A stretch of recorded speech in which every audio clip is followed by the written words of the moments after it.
तो चलिए आज हम लोग बात करने वाले हैं class 12 Hindi important objective question जो कि एग्जाम के दृष्टिकोण से काफ़ी महत्वपूर्ण प्रश्न है। आपके सामने पहला नंबर प्रश्न कह रहा है कि उषा शीर्षक कविता की रचयिता कौन है, जो कि प्रकृति प्रदत्त कविता है उषा। और उषा का जादू कब टूट जाता है? जब सूर्योदय होता है तो उषा का जादू टूट जाता है कि नहीं। और उषा शीर्षक किसके द्वारा लिखा गया है? तो शमशेर बहादुर सिंह के द्वारा लिखा गया है। और इसके बारे में आपको पता होगा कि कवियों का कवि किसे कहते हैं? तो शमशेर बहादुर सिंह को कवियों का कवि कहा जाता है। तो चलिए हम लोग नेक्स्ट क्वेश्चन पर बात करते हैं। कवि शमशेर बहादुर सिंह का जन्म जो हुआ था वह उत्तराखंड में हुआ था। कब हुआ था? 13 जनवरी 1911 ईस्वी को हुआ था। ऑप्शन नंबर यहाँ पर बी आपका राइट आंसर हो जाएगा, 13 जनवरी 1911 ईस्वी को।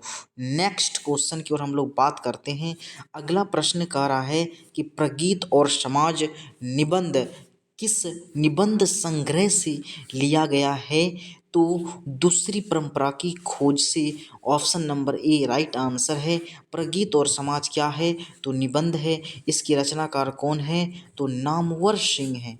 कौन है? नामवर सिंह है। नेक्स्ट क्वेश्चन, अगला प्रश्न कह रहा है कि नामवर सिंह का जो जन्म हुआ था वह कहाँ पर हुआ था? तो आपको पता होगा कि नामवर सिंह का जो जन्म हुआ था वह आपका उत्तर प्रदेश में हुआ था, जीयनपुर, है कि नहीं। Option number A right answer हो जाएगा, जीयनपुर में हुआ था उत्तर प्रदेश में, है कि नहीं। और इसका जन्म 1927 ईस्वी में हुआ था। ठीक है। नेक्स्ट क्वेश्चन, अगला, कवि शमशेर बहादुर सिंह की माता व पिता का नाम बताएंगे। ठीक है, किसका? तो शमशेर बहादुर सिंह का तो प्रभुदेई एवं पिता तारीफ सिंह। ऑप्शन नंबर यहाँ पर सी इज राइट आंसर हो जाएगा, जिसे कवियों का कवि कहते हैं शमशेर बहादुर सिंह को। नेक्स्ट क्वेश्चन अगला कह रहा है नामवर सिंह की कौन सी रचना है? नामवर सिंह की जो रचना है वह क्या है? तो प्रगीत और समाज नामवर सिंह के द्वारा लिखा गया है। Option number C Ardhanarishwar, Ramdhari Singh Dinkar, O Sadanira, Jagdish Chandra Mathur और त्रिच उदय प्रकाश के द्वारा लिखा गया है। त्रिच क्या है? एक प्रकार का छिपकली की प्रजाति का है जिसे विष खापर कहते हैं या फिर जहरीला लिजार्ड भी कहते हैं। चंद्रगुप्त नाटक के रचनाकार कौन है? ये 7 नंबर प्रश्न आप लोग जरूर कमेंट करके बताएंगे। ठीक है। चलिए आपके लिए भी कुछ कुछ प्रश्न हम छोड़ेंगे। ठीक है, 7 नंबर छोड़ रहे हैं अभी। अगला प्रश्न है कि किसकी रचना है? आज दिशाएं भी हंसती है, उल्लास है इस पर छाया, मेरा खोया हुआ खिलौना अब तक ना मेरे पास आया। एक माँ गीत गा रही है, शोक गीत गा रही है अपने बेटे के लिए, क्योंकि उनकी माँ के सामने एक जवान बेटा का निकलना कितनी दुख भरी बात है, और जिसके कारण अत्यधिक सदमे और दुख के कारण कार दुर्घटना से इनका क्या हुआ? निधन हो गया। किसका? सुभद्रा कुमारी चौहान का। और ये जो लिया गया है कहाँ से? पुत्र वियोग से, जिसमें पुत्र की वेदना को प्रकट करता है। पुत्र वियोग क्या है? एक गीत है। कैसा गीत? तो शोक गीत, दुख भरी गीत है पुत्र वियोग, जो कि सुभद्रा कुमारी चौहान के द्वारा लिखा गया है। एक माँ को उसके पुत्र से अलग करने की कहानी इसमें दर्शाया गया है। अगला प्रश्न कह रहा है हवा से बातें करना, हवा से बातें करना, बहुत तरक्की करना। ऑप्शन नंबर यहाँ पर सी राइट आंसर हो जाएगा, सी इज करेक्ट आंसर हो जाएगा। नेक्स्ट क्वेश्चन, अगला प्रश्न करा है कि धर्म का विशेषण क्या होता है? तो धार्मिक होता है। धर्म का विशेषण धार्मिक होता है बाबू। ठीक है। नगर का नागरिक, माता का मातृक, पिता का पैतृक होता है, याद रखना है। अगला प्रश्न कह रहा है बिना फेरे घोड़ा बिगड़ता है और बिना लड़े सिपाही, यह पंक्ति किस कहानी में है? तो यह पंक्ति जो है आपका उसने कहा था कहानी, जो कि चंद्रधर शर्मा गुलेरी के द्वारा लिखा गया है, जिसमें प्रेम और युद्ध के बारे में चर्चा किया गया है। उसने कहा था कहानी में प्रथम विश्व युद्ध का चर्चा किया गया है कि नहीं। और उसने कहा था कहानी को 5 भागों में बांटा गया था। इसकी रचना 1915 में हुआ था। चंद्रधर शर्मा गुलेरी ने कुल 3 कहानी लिखे थे। ये भी आपको याद रखना है। नेक्स्ट क्वेश्चन, अगला प्रश्न कह रहा है कुहासा। कुहासा शब्द में कौन सा आपका लिंग है कि नहीं? तो ये आपको बताना है। कुहासा छा गई, कुहासा ही कुहासा, तो स्त्रीलिंग है। ऑप्शन नंबर बी आपका राइट आंसर हो जाएगा। नेक्स्ट क्वेश्चन, अगला प्रश्न करा है रोज शीर्षक कहानी के लेखक कौन है? रोज, रोज क्या है? कहानी है। किसने लिखा? अज्ञेय ने लिखा। हीरानंदन, सच्चिदानंदन, वात्स्यायन अज्ञेय के द्वारा लिखा गया है। नेक्स्ट क्वेश्चन, अगला प्रश्न कह रहा है इनमें से कौन सी रचना प्रसाद जी की नहीं है? ठीक है, तो देवदासी प्रसाद जी की रचना नहीं है। ये इज राइट आंसर हो जाएगा। ऑप्शन नंबर एक करेक्ट आंसर हो जाएगा। नेक्स्ट क्वेश्चन, त्रिच कहानी के कहानीकार कौन हैं? तो त्रिच कहानी के कहानीकार जो हैं वह आपका उदय प्रकाश हैं। ऑप्शन नंबर ए आपका राइट आंसर हो जाएगा, उदय प्रकाश। ठीक है, त्रिच एक कहानी है कि नहीं? चलिए नेक्स्ट क्वेश्चन, रोज शीर्षक कहानी के लेखक कौन हैं? रोज शीर्षक कहानी के लेखक कौन हैं? तो रोज कहानी अज्ञेय के द्वारा लिखा गया है। हीरानंदन, सच्चिदानंदन, वात्स्यायन अज्ञेय के द्वारा लिखा गया है। इसमें मुख्य पात्र के रूप में कौन थे? मालती, और मालती के पति का नाम क्या था? महेश्वर, जो पैसे से क्या थे? डॉक्टर थे, जो गैंग्रीन नामक बीमारी का क्या करते थे? इलाज करते थे। गैंग्रीन एक बीमारी है जो पहाड़ी इलाकों में कांटे के चुभने के फलस्वरूप होता है। अगला प्रश्न कह रहा है पंडित चंद्रधर शर्मा गुलेरी की कहानी कौन सी है?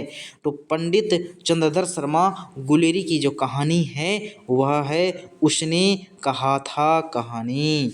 किसने? उसने कहा था कहानी को 5 भागों में बांटा गया है। मुख्य पात्र के रूप में लहना सिंह, जो कि एक जमादार के पद पर जाते थे, और इसका राइफल संख्या 77 राइफल संख्या था। ठीक है, कौन सा पद? जमादार के पद पर। और एक सूबेदार हजारा सिंह, जिसके लड़के का नाम क्या था? बोधा सिंह। चलिए नेक्स्ट क्वेश्चन, अगला प्रश्न कर रहा है लहना सिंह किस कहानी की पात्र हैं? तो उसने कहा था कहानी की पात्र कौन है? तो लहना सिंह। उसने कहा था कहानी को 5 भागों में बांटा गया है। ये भी आपको याद रखना है।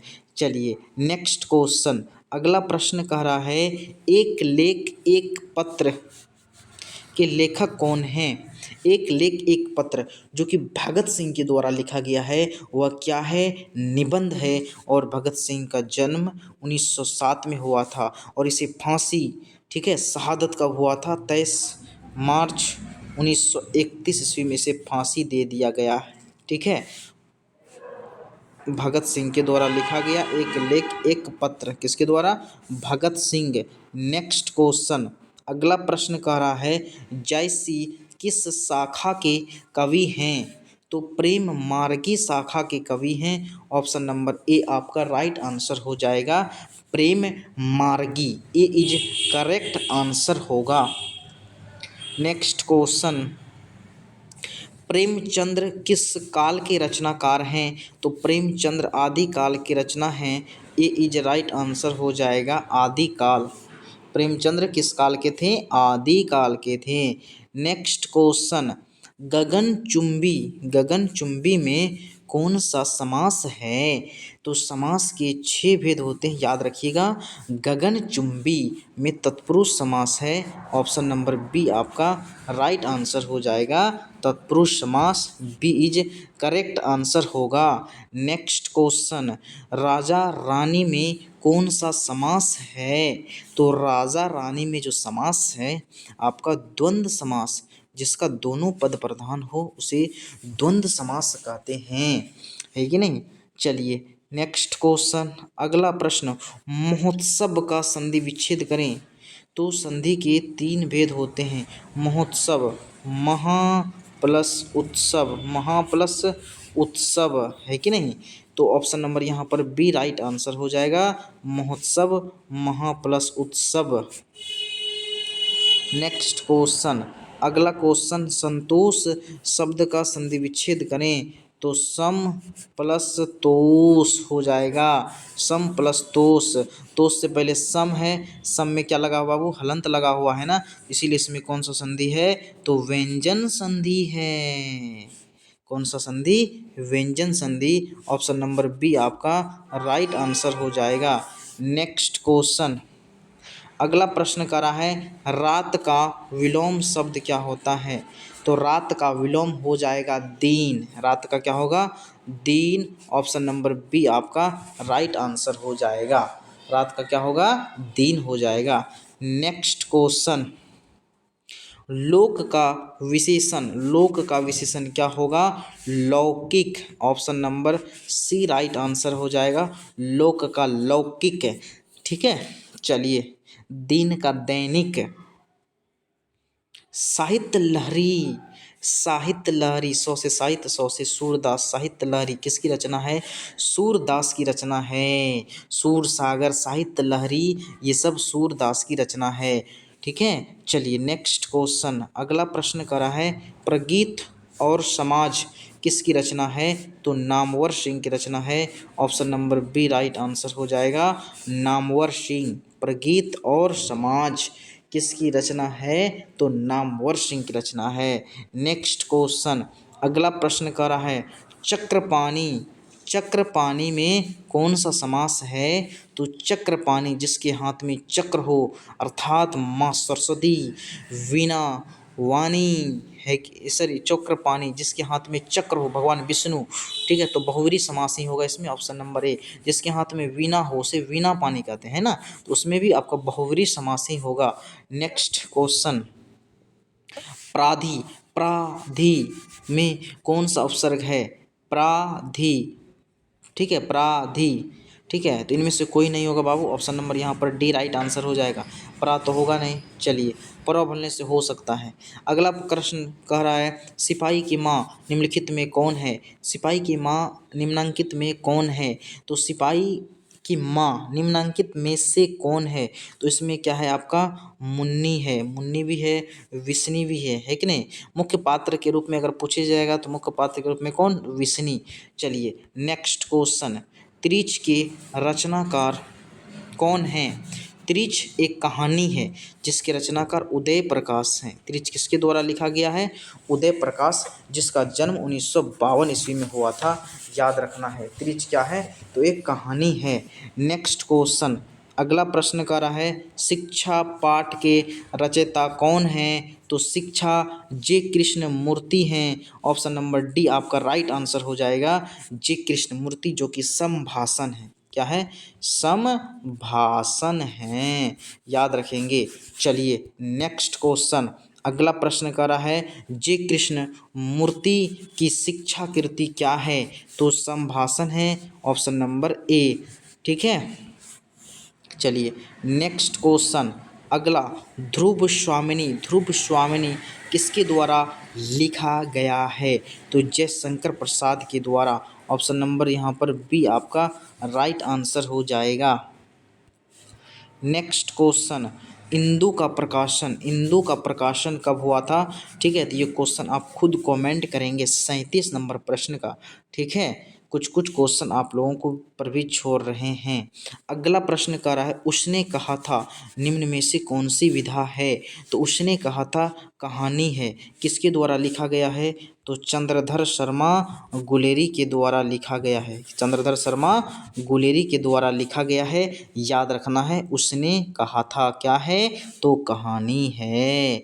नेक्स्ट क्वेश्चन, विनोद कुमार शुक्ल का निवास स्थान कहाँ है, तो विनोद कुमार शुक्ल जो कि प्यारे नन्हे बेटे लिखा है, और रायपुर छत्तीसगढ़ में इनका क्या हुआ था, जन्म हुआ था 1 जनवरी 1937 ईस्वी में। किसका, विनोद कुमार शुक्ल, किसके द्वारा क्या लिखा गया है, प्यारे नन्हे बेटे कविता।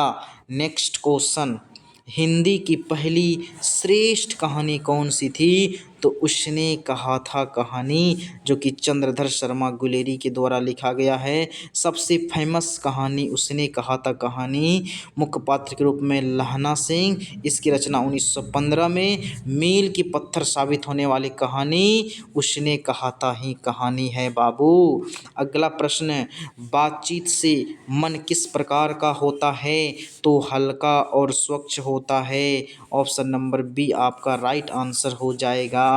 बातचीत से मन क्या होता है? हल्का और स्वच्छ होता है। बातचीत किसके द्वारा लिखा गया है? तो बालकृष्ण भट्ट के द्वारा लिखा गया है। अगला प्रश्न, गंगा का पर्यायवाची शब्द क्या होता है? तो गंगा का देव नदी, भागीरथी, मंदाकिनी। तो यहाँ पर भागीरथी है। ऑप्शन नंबर यहाँ पर डी आपका राइट आंसर हो जाएगा। नेक्स्ट क्वेश्चन, अगला प्रश्न कह रहा है, एक लेख एक पत्र के लेखक कौन हैं? तो एक लेख एक पत्र भगत सिंह के द्वारा लिखा गया है। Option number C is right answer हो जाएगा, भगत सिंह। नेक्स्ट क्वेश्चन, साहित्य लहरी किसकी रचना है? तो साहित्य लहरी जो रचना है वह सूरदास की रचना है। ऑप्शन नंबर बी आपका राइट आंसर हो जाएगा, सूरदास। ठीक है।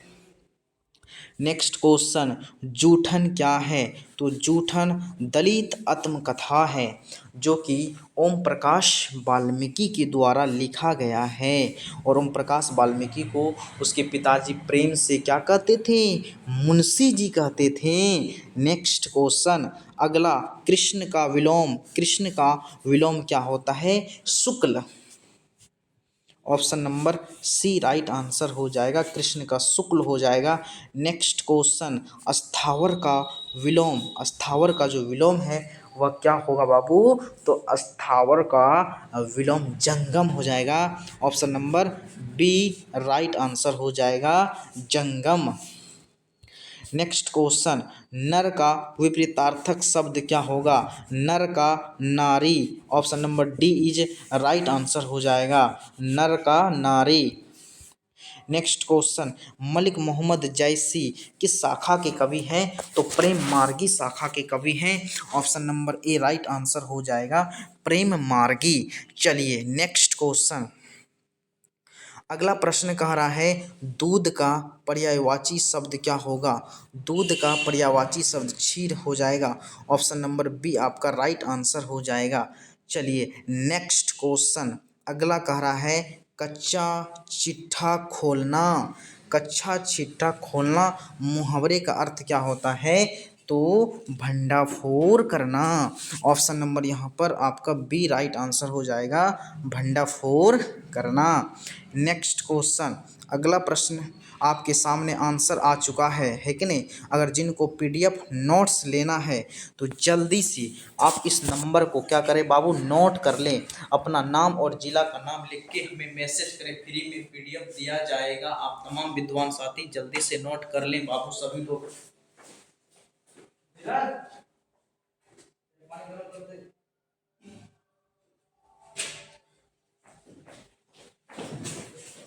तो चलिए सभी लोगों को बहुत बहुत धन्यवाद। फिर हम लोग नेक्स्ट वीडियो में मिलेंगे। आज के लिए इतना ही बाबू, ठीक है? तो चलिए सभी लोग एक बार चैनल को अवश्य सब्सक्राइब कर देंगे। जो लोग पहली बार जुड़े हैं, बिल्कुल क्वेश्चन का एकदम धुआं धुआं उड़ेगा बाबू, क्वेश्चन का धुआं धुआं उड़ेगा, ठीक है? तो डेली आप लोग अवश्य क्लास करेंगे।